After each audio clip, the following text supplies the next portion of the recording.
everyone Fridays today. Really Fridays good. Amazing, aren't they? Yeah. As we've said, there is always a feel about Friday, don't you think? That if you're winding down, you're looking forward to the weekend, you can have a drink and Do you have to have a, what do you mean? Only you on can have a Friday? drink. Only on Friday? Uh-oh. Uh-oh. She's not telling the truth.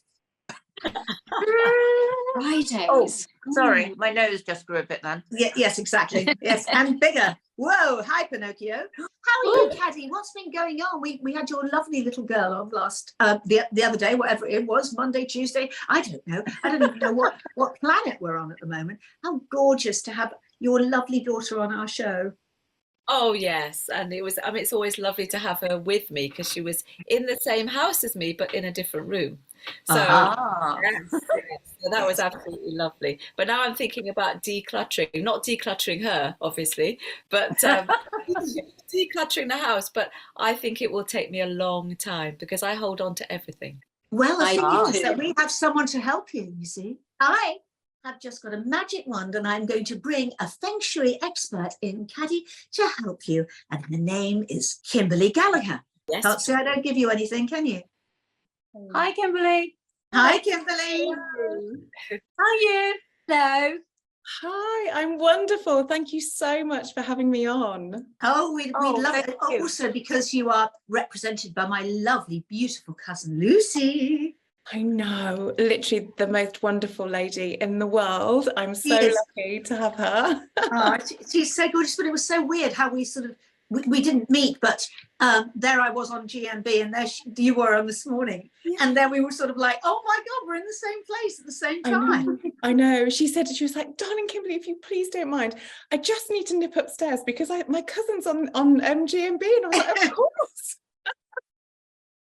Oh, wow. It was meant to be. It was meant to be. So we're all fascinated by feng shui. What I would like to ask you, first of all, is how did it all happen? Oh, well, there's always a story behind everything, isn't there? And for me, I first came across feng shui in lockdown. So I don't know about you, but I started listening to lots of different podcasts. I had to be in control of the information that I was receiving. So I decided to tune into things that brought me happiness and brought me joy. So I just so happened to stumble across a podcast where a lady was talking about how feng shui can help attract a partner into your life. And the lady, come on. So the lady that was, it was her podcast, she was single, and they were talking about things that you can do in your home to really change that. And I had a really cynical side of me and I thought, how is that even possible? That's not possible. So I went down this huge rabbit hole and looked into who uses feng shui, why it can be used. And I realized actually that there seems to be a huge sector of society like banks, airports, hotels, they all use feng shui. I know, without naming names, some of the biggest banks have their own feng shui consultants that work in-house. So when people start there, their office is arranged in a certain way to bring all the prosperity that, that they want. So I thought, well, why isn't this for everybody? Why doesn't everybody know about it? So I decided to have my home feng shuied, and it's the start of when everything changed for me. I had no intention of being a feng shui consultant, but the changes that it brought to my house, the changes that it brought to our lives and our happiness and my business, I just felt that I needed to share it with everybody. Wow. Well, first of all, sorry girls, you can't have a word in at the moment because can I just say something, please, because I'm really excited about this, because a friend of mine, she was a ballet dancer and she retired, and Equity helped her do a course, and and this included feng shui, and she told me that one of the the big sort of the famous feng shui experts, I cannot remember his name, told her that things like if you have Marilyn Monroe in a certain way, that's not good, because it's the intention of that, because she died at 37 and apparently Princess Diana had Marilyn Monroe pictures all over the place and she was the same age and stuff like that.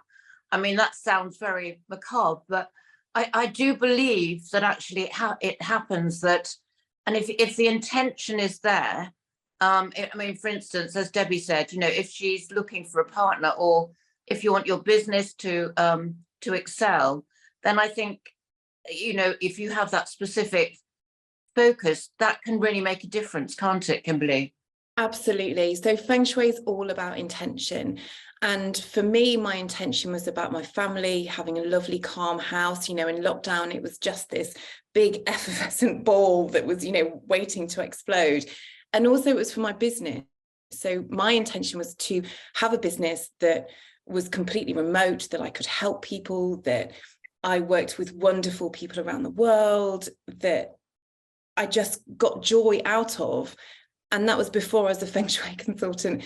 And now I'm a feng shui consultant doing all of those things. So it's with whatever your intention is. And I work with so many people. So it's, for example, like the Marilyn Monroe picture, for feng shui, visual affirmations are really important, because what you see is what you are thinking of. So, for example, if you are looking for a partner, having a single strong female picture, to me, would say you're quite happy being that single strong female, and you're not wanting to bring that other person into your life. So if you are wanting to attract a partner, it's about having pictures or ornaments of a couple that when you see, like, that's what you are affirming that you want in your life. So I totally understand where that picture comes from, and it makes you see what's around your home. And you know, sometimes you might see a picture, and we, you know, sometimes we're gifted artwork,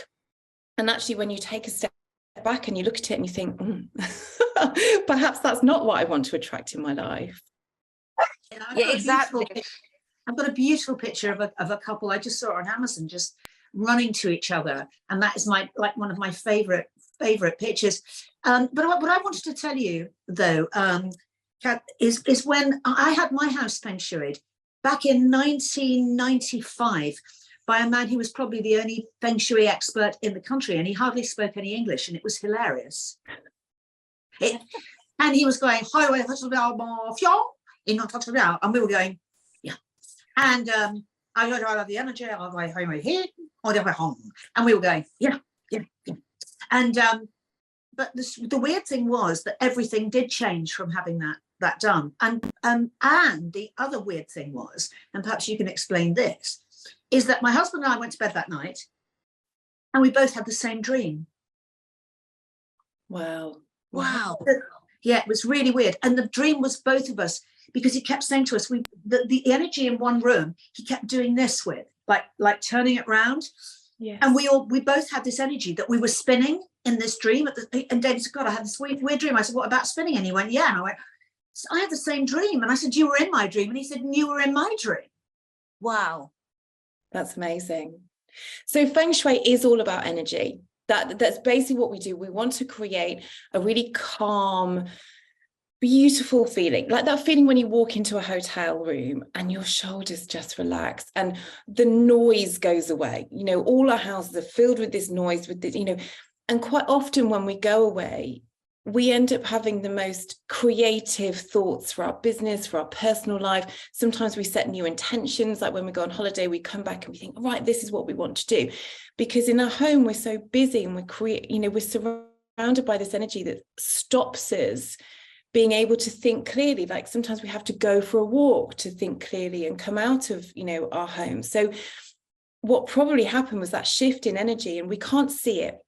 That's the thing with feng shui, you can't see it, but you can feel it. So probably without you realizing, you felt this energy move, which is why when you stopped thinking about it, your body was really aware of that movement around your house and that shift really happening.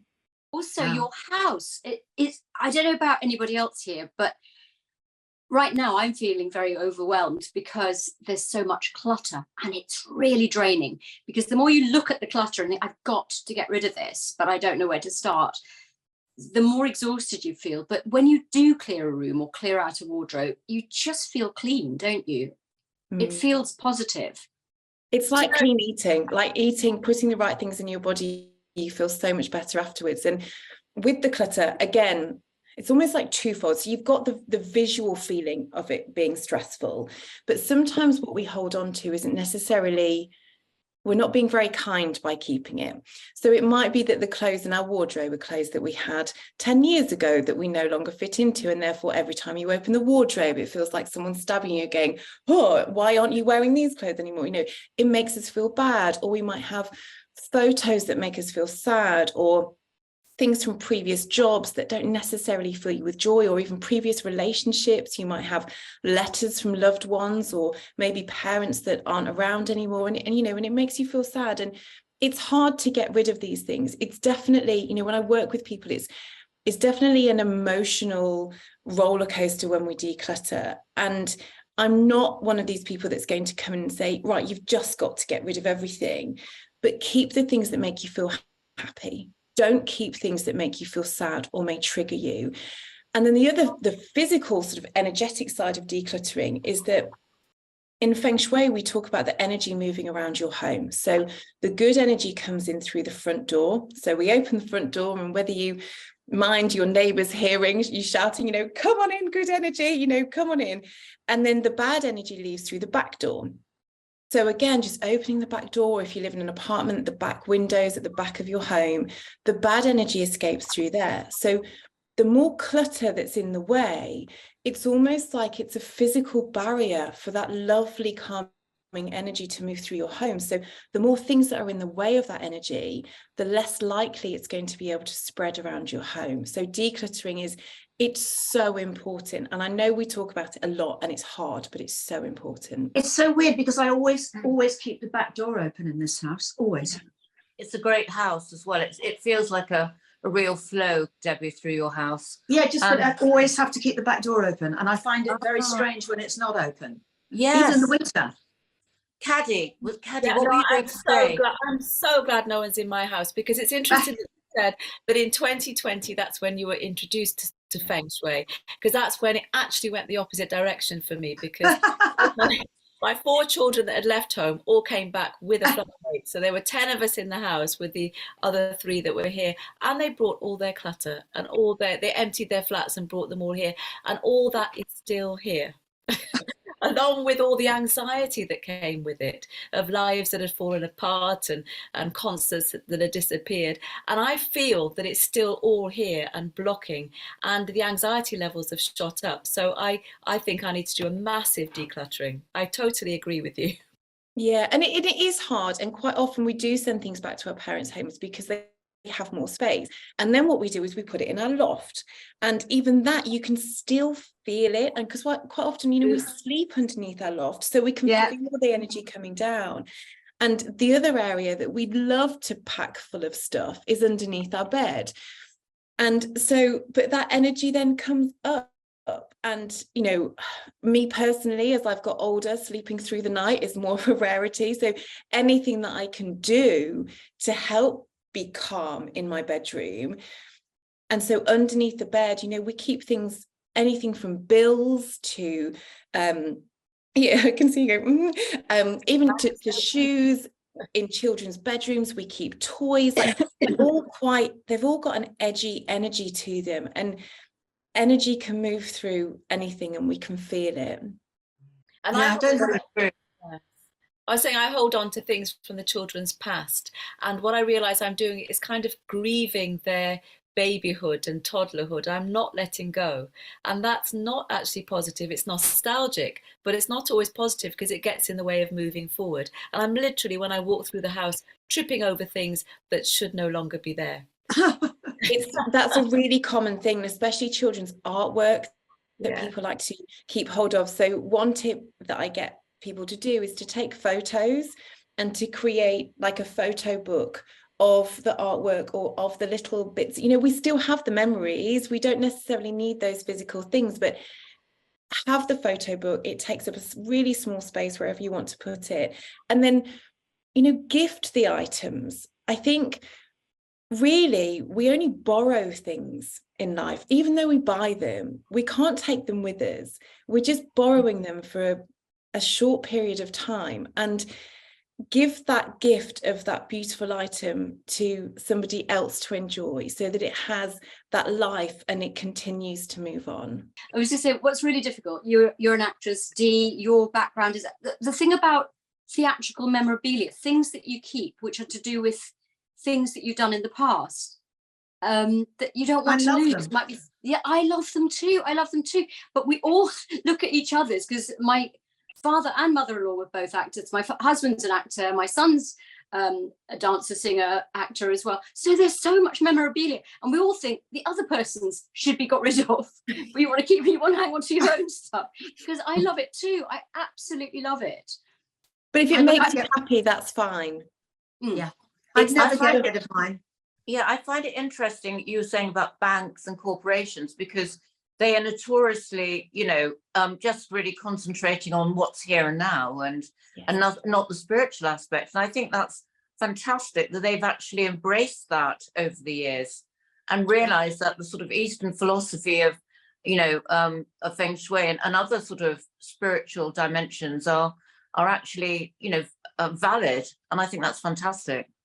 Yeah, I mean, even HSBC, the story goes that they started building one of their banks in Hong Kong, and it was facing slightly in the wrong direction. So they stopped building, knocked it down, and started it again. That's how much they believe in it. Talking of finding a partner and all that sort of thing, I heard that copper is really good for that. Is that right, Kimberly? So the thing with feng shui, I mean, it took me a whole year to learn all the intricacies of everything and all the nooks and crannies of feng shui. And I think what I like to try and do, what my aim is to make it as mainstream as possible. And when I work with people's homes, I feng shuied my home, and my husband didn't even know. I didn't tell him, because I thought he would have thought, this is the straw that's broken the camel's back. She's finally lost it. Like, this is the end of it. So with relationships, what we do in feng shui is we map the home into 9 different areas, which is why that sort of like perfectly square rectangular home in feng shui is the most ideal, because then you have 9 equal areas, and all of these relate to areas of our lives. So the southwest area of your home relates to love and marriage and romance. Where is that? I don't understand about northeast, south and west things. So what I realised is at the front door. Well, where is southwest? Okay, so this is where feng shui gets more complicated, because some people map the home that north is the front door, whereas I use the actual compass. So on your phone, there's a compass app on your phone, whether you've noticed that or not. And you might also know with where the sun sets and rises, like outside of your home, that will probably give you a good idea. But what you do is you just put your phone flat on your hand and just take off your jewelry, because the magnets can affect it. And just simply turn around like this. And then when it points north, where in your home is that pointing to? And that generically is, a 9th of your home. That whole area is designated to that area of your life. Obviously, when I work with people, I can get a better understanding of where those areas are.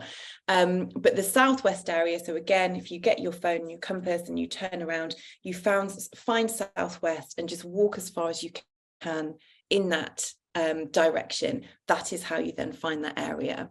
So in terms of love and romance, things like having pictures, like we said, of a couple, maybe I would say have 2 of everything rather than 1. So if you have a little heart decoration, you want 2 of those. Whatever you feel that love is, it might be that you want somebody to go to the theatre with, somebody to go on holiday with. And so put things in those areas. It's your home. Think of what you want to attract, and that goes in that area. Yeah, very good. Very good. Everyone's gone very quiet.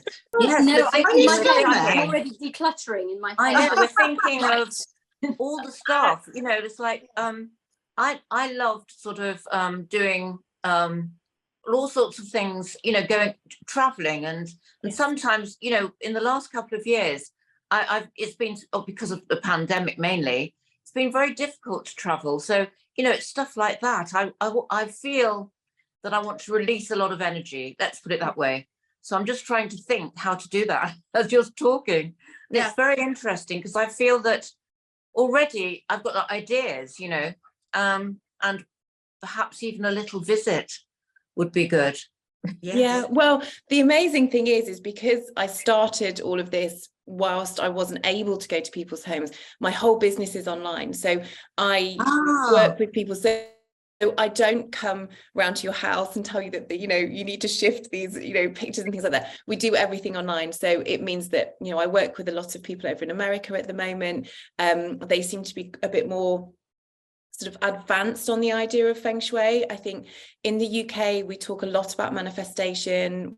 We talk a lot about mindfulness. But for me, I really think that feng shui is the missing part of the manifestation puzzle. And we need to be speaking about it more. So yes, I'd be more than happy. We can, it's all on Zoom and it's all with me. So can you tell us how our public, our public, I was just about to say that, how our audience can access you, Kimberly.